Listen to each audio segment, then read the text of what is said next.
When I was first diagnosed with tinnitus, nobody gave me a plan. My doctor told me there was nothing that could be done and sent me on my way. So I went home, sat in a quiet room, started Googling at midnight, and within 48 hours, I was convinced my life was over. I was a trained audiologist, and I still made every mistake in the book. So if you're in your first few days or weeks with tinnitus and you feel completely lost, this video is a roadmap I wish someone had handed me. Stay with me. Hello friends, I'm Dr. Maria Morrison. I'm an audiologist with 18 years of experience specializing in tinnitus. I'm trained in Tinnitus Retraining Therapy, and yes, I have tinnitus myself. I've walked this path personally. I've guided hundreds of patients through it clinically. Today, I'm going to give you a clear, practical plan for your first 30 days. We're going to cover what not to do, what to actually do week by week, and what to understand about your brain by the end of the first month. Let's start with the mistakes, because getting these wrong early can make the next few months much harder than they need to be. These aren't obscure mistakes. They're the things that almost every new tinnitus sufferer does, including me, because nobody tells you any differently. So mistake number 1, sitting in silence. It feels like the right thing to do. Rest, quiet, give your ears a break. But silence is actually one of the worst things for tinnitus in the early weeks. When there's no background sound, the tinnitus becomes the loudest thing in your environment and your brain locks onto it completely. Starting today, put some soft background sound in every room you spend time in. Nature sounds, brown noise, quiet music, anything that adds a little acoustic texture. This is not a long-term crutch. It's a short-term tool to take the edge off while your nervous system settles. Mistake 2, constantly testing the tinnitus. Covering one ear, pressing on your jaw, going into a quiet room to check if it's still there, measuring whether it's louder today than yesterday. I understand the urge, believe me. But every time you do this, you're sending your brain a message. This sound is important. Keep monitoring it. You're reinforcing the very pattern you're trying to break. Try to catch yourself doing it and gently redirect your attention elsewhere. Mistake 3, Googling at midnight. I did this the night I developed tinnitus. You read one forum post about someone whose tinnitus never improved, and then 3 hours later, you're in a full panic spiral. Information is good, but catastrophic, sleep-destroying late-night searching is not. Give yourself permission to research, but set a time limit and stick to credible sources. Mistake 4, withdrawing from your life. Some people in the early weeks stop going to restaurants, avoiding social events, skipping the gym, anything that might make the ringing feel worse. I completely understand the instinct, but here's the problem. When you withdraw, you're teaching your brain that tinnitus is so dangerous, it requires you to change your entire life. And that makes the nervous system response even stronger. We actually want the opposite. We want your brain to learn through lived experience that normal life is safe and that tinnitus doesn't have to stop you. Now, I know that this list might feel overwhelming. You might be thinking, I've already done all those things, and that's okay. Most people have. The point isn't to feel bad about the past 2 weeks. It's to give your nervous system a fresh start today. So let's talk about what you should be doing instead, starting with week 1. I want to be very clear about what week 1 is and what it isn't. It is not the week to fix your tinnitus. It is not the week to research every possible treatment. The one and only goal of week 1 is to stabilize your nervous system. Your nervous system right now is in a heightened hypervigilant state. That's completely normal. What you're experiencing, the sleep disruption, the anxiety, the emotional heaviness, is your brain responding to what it perceives as a threat. And it makes total sense. And it will settle, but you have to give it the right conditions to do so. Step 1 is see an audiologist. Book a full audiologic evaluation if you haven't already. This does 2 important things. First, it rules out any underlying causes that might be treatable. Things like an ear blockage, a medication side effect, or in rare cases, a benign growth.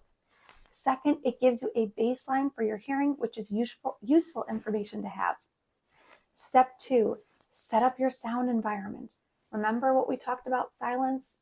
Put background sound in your bedroom, your home office, and wherever you spend the most time. A small Bluetooth speaker with a nature sound app is all you need. The goal is just a low, comfortable layer of sound throughout your day. Nothing dramatic, nothing too loud. Step 3, protect your hearing going forward. If you're heading somewhere loud, a concert, power tools, a sporting event, use hearing protection. You're not going to make your tinnitus worse by living your life normally, but protecting your hearing is always a good idea. Those 3 steps are all we have for week 1. Simple, manageable, stabilizing. Once you've done those, you're ready to start building. By week 2, your nervous system has had a chance to calm down from the initial shock. You're not in crisis mode anymore.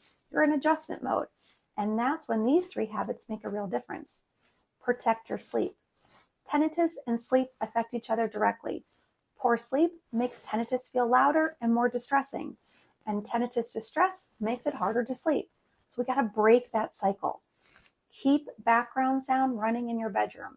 Stick to a consistent sleep and wake time. Your nervous system genuinely responds to routine. And if you're lying in bed awake and anxious, get up. Do something calm for 20 minutes and try again.